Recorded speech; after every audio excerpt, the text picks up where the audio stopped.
আসসালামু আলাইকুম, শুভেচ্ছা সহ সকলকে স্বাগত জানাচ্ছি চ্যানেল আই সংবাদে। এখনকার আয়োজন নিয়ে আপনাদের সাথে আছি আমি ফাদলিহা বুশরা। শুরুতেই চলুন দেখে নিই সুপার ফ্রেশ ফর্টিফাইড সয়াবিন তেল সংবাদ শিরোনামগুলো।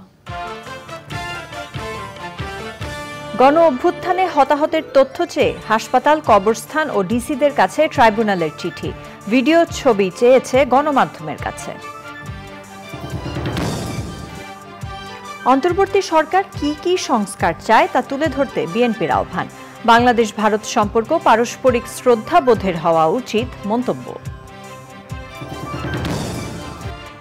এবং ৬ দফা দাবিতে রাজধানীতে রাস্তা অবরোধ করে পলিটেকনিক শিক্ষার্থীদের বিক্ষোভ, সরকারের আশ্বাসে কর্মসূচি প্রত্যাহার।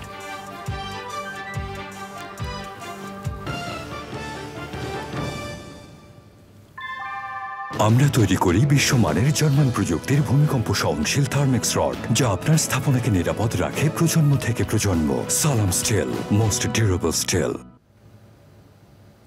সংবাদ শিরোনামগুলো জানাচ্ছিলাম। এখনকার এই সংবাদ আয়োজন একই সঙ্গে চ্যানেল আইয়ের ইউটিউব চ্যানেল এবং চ্যানেল আইয়ের ওটিটি প্ল্যাটফর্ম আই স্ক্রিনে লাইভ স্ট্রিম হচ্ছে। জানাবো বিস্তারিত খবর।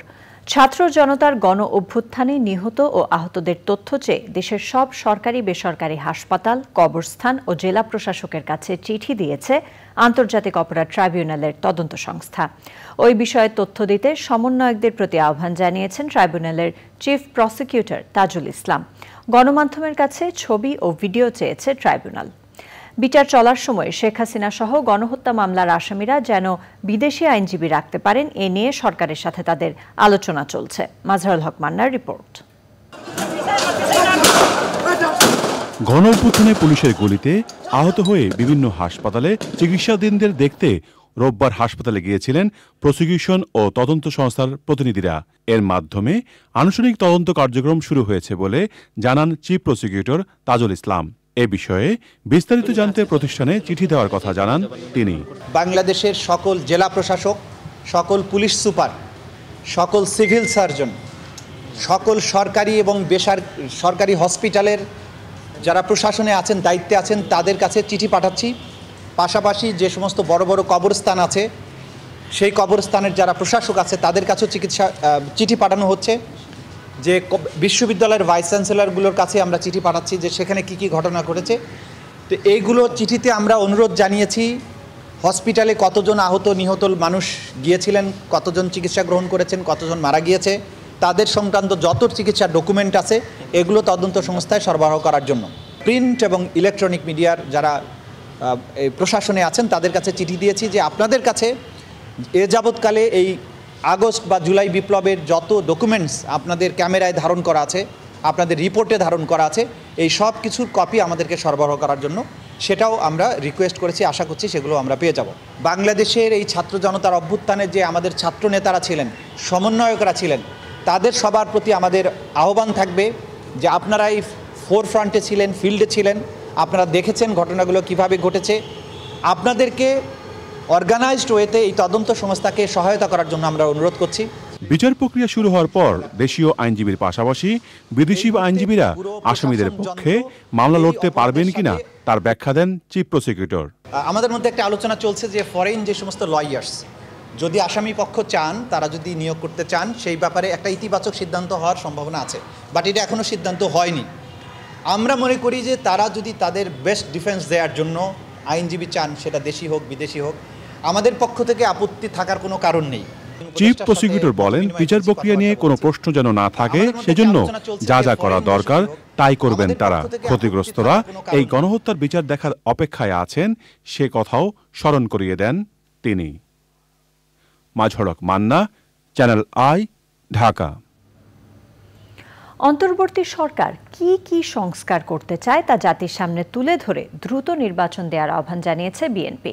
দলের মহাসচিব মির্জা ফখরুল ইসলাম আলমগীর বলেছেন, বাংলাদেশ ভারত সম্পর্ক পারস্পরিক শ্রদ্ধাবোধের ভিত্তিতে হওয়া উচিত। তবে ভারত এই অঞ্চলে প্রভুত্ব বজায় রাখতে চায় বলে মন্তব্য করেছেন তিনি। মইনুল হাসানের রিপোর্ট। জাতীয়তাবাদী মহিলা দলের ৪৬তম প্রতিষ্ঠা বার্ষিকীতে বিএনপির প্রতিষ্ঠাতা ও সাবেক রাষ্ট্রপতি জিয়াউর রহমানের সমাধিতে শ্রদ্ধা নিবেদনের পর খালেদা জিয়া ও তারেক রহমানের নেতৃত্বে দেশ এগিয়ে নিয়ে যাওয়ার অঙ্গীকার করেন মহিলা দলের নেতাকর্মীরা।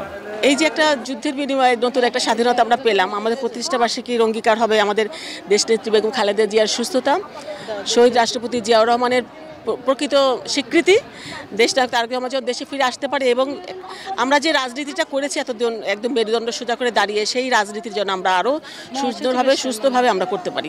অন্তর্বর্তী সরকার কি কি সংস্কার করবে তা জনগণের সামনে তুলে ধরার আহ্বান জানান বিএনপির মহাসচিব। প্রত্যেকবারই বলে এসেছি আমরা যে একটা সংস্কারগুলো ঘোষণা করে যেটা তারা করতে চান সেগুলো জনগণের সামনে তুলে ধরা এবং সেটার সময় নির্ধারণ করা, যাতে করে সুনির্দিষ্ট একটা যৌক্তিক সময়ের মধ্যে নির্বাচন হতে পারে এবং জনগণের ক্ষমতা জনগণের হাতে তুলে দেওয়া যেতে পারে, সেই ব্যবস্থা করার জন্য আমরা তাদেরকে অনুরোধ করেছি। বাংলাদেশ ভারত সম্পর্ক নিয়েও কথা বলেন মির্জা ফখরুল। শুধু বাংলাদেশ নয়, পার্শ্ববর্তী দেশগুলোর সঙ্গেও ভারতের সম্পর্ক খুব ভালো যাচ্ছে না। এটা অন্যতম প্রধান কারণ আমার কাছে যেটা মনে হয় যে ভারত সবসময় একটা প্রভুত্ব একটা রাজনীতি তারা এই দেশগুলোর সঙ্গে করে, পার্শ্ববর্তী দেশগুলোর সঙ্গে করেছে, যেটা ভারতের জন্য শুভ বয়ে আনবে না, পার্শ্ববর্তী দেশগুলোর জন্য শুভ বয়ে আনবে না। সুতরাং পারস্পরিক সম্মানের ভিত্তিতে, মর্যাদার ভিত্তিতে, পারস্পরিক স্বার্থের ভিত্তিতে সেই সম্পর্ক গড়ে তোলা উচিত বলে আমরা মনে করি। অন্তর্বর্তী সরকার দ্রুত নির্বাচন দিয়ে গণতান্ত্রিক সরকারের কাছে ক্ষমতা হস্তান্তর করবে বলে আশা প্রকাশ করেন বিএনপির মহাসচিব। মনির হাসান, চ্যানেল আই, ঢাকা। মানুষের আন্দোলন গণতন্ত্র ফেরানোর জন্য। যত তাড়াতাড়ি গণতন্ত্র ফিরবে ততই দেশের জন্য মঙ্গল। 3টি দলের সাথে লিয়াজো কমিটির বৈঠকের পর একথা বলেছেন বিএনপির স্থায়ী কমিটির সদস্য আমির খসরু মাহমুদ চৌধুরী। বিভিন্ন দেশের সরকার প্রধানের সঙ্গে সুসম্পর্ক রাখার কথা জানিয়ে খসরু বলেন, 31 দফা সংস্কারের বিষয়ে আবারও আলোচনা হয়েছে। রাষ্ট্র সংস্কারে যা যা প্রয়োজন তা করতে হবে।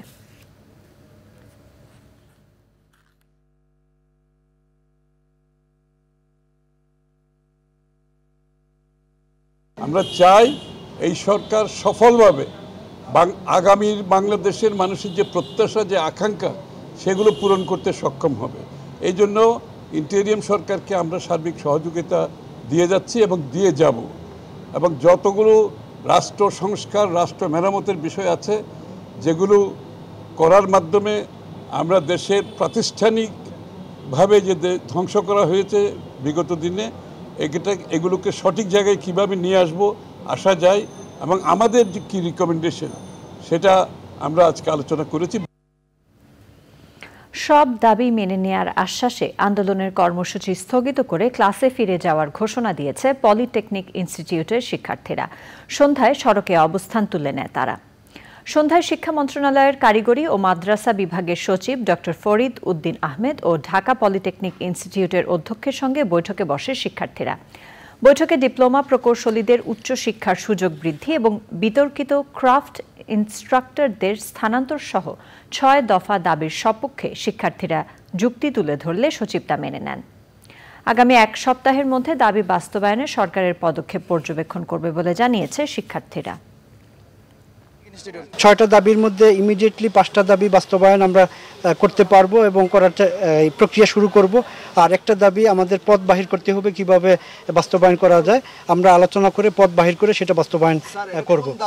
এটা হলো এই যে ক্রাফট ইনস্ট্রাক্টরদের এখান থেকে স্থানান্তর করতে হবে, সময় সাপেক্ষ। স্থানান্তর করতে গেলে কোথায় স্থানান্তর করব, কোন প্রতিষ্ঠানে খালি আছে, কে নিতে পারবে, এগুলা তো আমাদের হাতে নাই। এটা আলোচনা করে পথ খুঁজে বাহির করতে হবে, এই জন্য এটা সময় সাপেক্ষ। আর আমাদের এই দাবিগুলো মেনে নিয়েছেন, এই জন্য আমাদের স্যার এবং আমাদের প্রধান উপদেষ্টা এবং শিক্ষা প্রকৌশলের শিক্ষা বিষয়ক যে উপদেষ্টা আছে তাকে আমাদের কারিগরি ছাত্র আন্দোলন বাংলাদেশের পক্ষ থেকে আবারও ধন্যবাদ জানাচ্ছি এবং আমরা এটা চাইবো তারা যাতে দ্রুত এটা বাস্তবায়ন করে। বাংলাদেশে নিযুক্ত ভ্যাটিকানের রাষ্ট্রদূত কেভিন এস র্যান্ডল অন্তর্বর্তী সরকারের প্রধান উপদেষ্টা অধ্যাপক মোহাম্মদ ইউনূসের সাথে সৌজন্য সাক্ষাৎ করেছেন। সাক্ষাতে বাংলাদেশের সংখ্যালঘু সম্প্রদায়, রোহিঙ্গা ইস্যু সহ বিভিন্ন বিষয়ে আলোচনা হয়েছে। বাংলাদেশে বসবাসকারী 10 লাখেরও বেশি রোহিঙ্গার জন্য সহায়তা বাড়ানোর প্রয়োজনীয়তার উপর জোর দেন ভ্যাটিকানের রাষ্ট্রদূত। এছাড়া বাংলাদেশ ও ভ্যাটিকানের ধর্মীয় নেতাদের মধ্যে আন্তঃধর্মীয় সংলাপ আয়োজনেরও প্রস্তাব দেন কেভিন এস র্যান্ডল। আলোচনায় বাংলাদেশের বর্তমান পরিস্থিতির বিষয়টিও উঠে আসে। প্রধান উপদেষ্টা বলেন, দায়িত্ব নেয়ার পর প্রথম মাসে অন্তর্বর্তী সরকার গুরুত্বপূর্ণ নানা সংস্কার করেছে এবং তা অব্যাহত থাকবে। চাঁদাবাজি ও দখলের সঙ্গে জড়িত থাকলে আজীবনের জন্য বহিষ্কার করা হবে বলে হুঁশিয়ারি দিয়েছেন ঢাকা মহানগর উত্তর বিএনপির আহ্বায়ক সাইফুল আলম নীরব। রাজধানীর শাহজাদপুরে ছাত্র জনতার আন্দোলনে গুলি করে হত্যার নির্দেশদাতা খুনি হাসিনাকে দেশে ফিরিয়ে এনে বিচারের দাবিতে বিক্ষোভ মিছিল ও সমাবেশে তিনি একথা বলেন।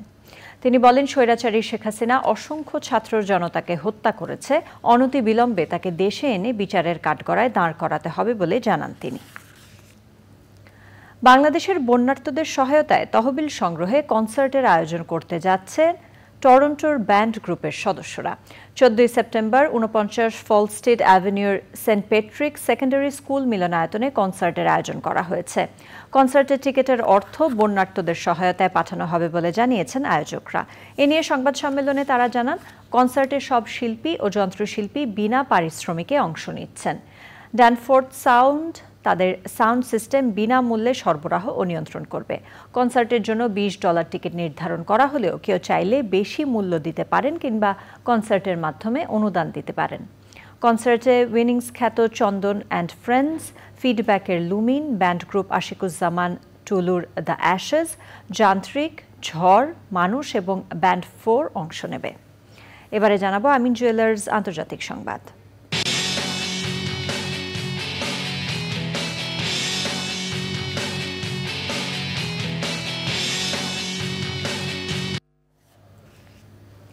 ঘূর্ণিঝড় ইয়াগির আঘাতে সৃষ্ট প্রবল বর্ষণ, বন্যা ও ভূমিধসে ভিয়েতনামের বিভিন্ন অঞ্চলে কমপক্ষে 59 জন নিহত ও আহত হয়েছেন 299 জন। ভিয়েতনামের সরকারি দপ্তরের এক বিবৃতিতে এ তথ্য জানানো হয়েছে। ইয়াগি ইতিমধ্যে অনেকটাই শক্তি হারিয়েছে, তবে দেশটির বিভিন্ন অঞ্চলে ভারী বর্ষণ এখনও অব্যাহত রয়েছে। সোমবার দেশটির আবহাওয়া দপ্তর থেকে এক পূর্বাভাসে জানানো হয়েছে, ল্যাংসন, কাওবাং, ইয়েনবাই এবং থাই এনকিয়েন প্রদেশ বন্যার ঝুঁকিতে রয়েছে। পূর্বাভাসে আরও বলা হয়েছে, ইয়াগির প্রভাবে গত 24 ঘণ্টায় ভিয়েতনামের বিভিন্ন অঞ্চলে সর্বনিম্ন 208 মিলিমিটার থেকে সর্বোচ্চ 433 মিলিমিটার বৃষ্টিপাত হয়েছে। বৃষ্টিপাত না কমলে বন্যা, ভূমিধসের মতো দুর্ঘটনা আরও বেশি হতে পারে বলে সতর্ক বার্তাও দেওয়া হয়েছে পূর্বাভাসে। এবারে কৃষি সংবাদ।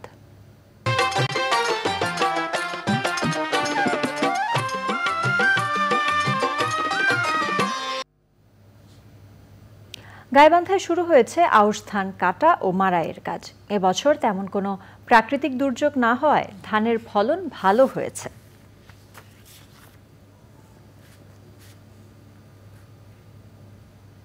এবার রয়েছে প্রকৃতি সংবাদ।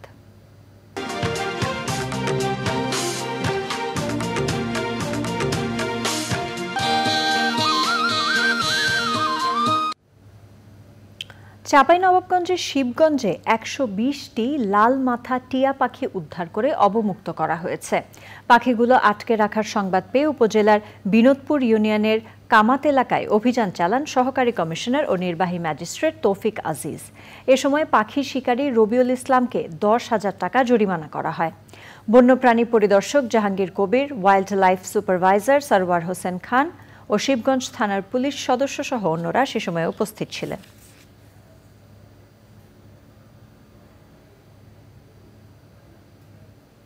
এক্সিম ব্যাংক বাণিজ্য সংবাদ।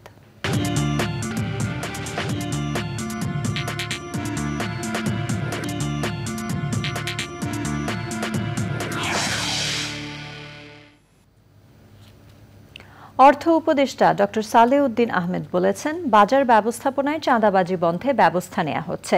বাজার ব্যবস্থাপনায় চাঁদাবাজিতে শূন্য স্থান পূরণ হয়েছে। দ্রব্যমূল্য নিয়ন্ত্রণে আরও কিছুদিন সময় লাগবে বলেও জানান তিনি। ইউএনডিপি প্রতিনিধিরা অর্থ উপদেষ্টার সাথে দেখা করেন, পরে সাংবাদিকদের সাথে কথা বলেন অর্থ উপদেষ্টা। আমরা আরও সয়াবিন, ব্র্যান্ড অয়েল আনার জন্য ইম্পোর্টের পারমিশন দেবো। তাহলে আসলে কিন্তু মোটামুটি সাপ্লাইয়ের বা সরবরাহের কোনো কমতি হবে না। এখন বাজারজাত করার ব্যাপারে সাপ্লাই চেনটা একটা অংশ হলো বাজার, আপনার রিটেল প্রাইস, এবং আমাদের সেটা হলো আপনার ভোক্তাদের উপর কোনো বাড়তি চাপ যেন না করে নেমে যাওয়ার মতো অবস্থা তো বিভিন্ন কারণে ঘটেছে। তো আপনারা জানেন তো মূল্যস্ফীতিটা কেন বাড়লো। টাকা ছাপিয়েছেন, 70-60 হাজার কোটি টাকা দিয়েছেন খরচ করে, এইগুলোর ইম্প্যাক্টটা ওটাকে উল্টো রথে আনতে হলে বা উল্টো দিকে আনতে হলে তো আমাদের রাষ্ট্র আনতে হলে একটু সময় লাগবে। জাতীয় কবি কাজী নজরুল ইসলামের ৪৮তম প্রয়াণ দিবস ঘিরে কানাডার টরন্টোর সাংস্কৃতিক কর্মীদের উদ্যোগে নানা আয়োজন হয়েছে। অনুষ্ঠানের সূচনা বক্তব্যে আবৃত্তিকার ও সংগঠক হিমাদ্রি রায় বলেন, বিপ্লব ছাড়া বড় কোনো পরিবর্তন আসে না, আর পরিবর্তন ছাড়া সমাজ সভ্যতা এগোয় না। যখনই সমাজের শোষণ দেখা দেয় তখনই নজরুল প্রাসঙ্গিক হয়ে ওঠেন। অনুষ্ঠানে সুজাত বড়ুয়ার নতুন প্রজন্মের সংগঠন অঙ্কুরায়নের মনোমুগ্ধকর পরিবেশনা অতিথিদের নজর কাড়ে। অনুষ্ঠানে সঙ্গীত পরিবেশন করেন রুমঝুম দেবাশিস কুমার দে, অনন্ত নির্ঝর বড়ুয়া, কাজল দে, শিখা আখতারি আহমেদ এবং অন্যরা। কবি নজরুলের মানুষ কবিতা আবৃত্তির মধ্য দিয়ে অনুষ্ঠানের সমাপ্তি ঘোষণা করেন সংগঠক হিমাদ্রি রায়। এবার রয়েছে খেলার খবর।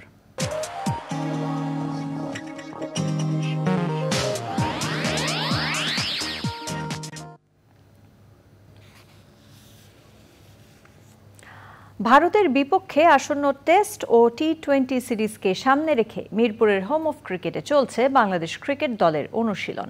পাকিস্তানের টেস্ট সিরিজে বড় সাফল্য এলেও কঠিন হবে ভারত সিরিজ, জানিয়েছেন অলরাউন্ডার মেহেদী মিরাজ।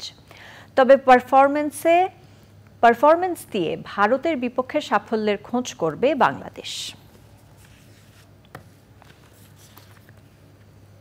এরই সাথে আয়োজনের শেষ পর্যায়ে আমরা, তবে যাবার আগে সুপার ফ্রেশ ফর্টিফাইড সয়াবিন তেল সংবাদ শিরোনামগুলো জানিয়ে দিচ্ছি আরও একবার। গণ অভ্যুত্থানে হতাহতের তথ্য চেয়ে হাসপাতাল, কবরস্থান ও ডিসিদের কাছে ট্রাইব্যুনালের চিঠি, ভিডিও ছবি চেয়েছে গণমাধ্যমের কাছে। অন্তর্বর্তী সরকার কি কি সংস্কার চায় তা তুলে ধরতে বিএনপির আহ্বান। বাংলাদেশ ভারত সম্পর্ক পারস্পরিক শ্রদ্ধাবোধের হওয়া উচিত মন্তব্য। এবং ৬ দফা দাবিতে রাজধানীতে রাস্তা অবরোধ করে পলিটেকনিক শিক্ষার্থীদের বিক্ষোভ, সরকারের আশ্বাসে কর্মসূচি প্রত্যাহার।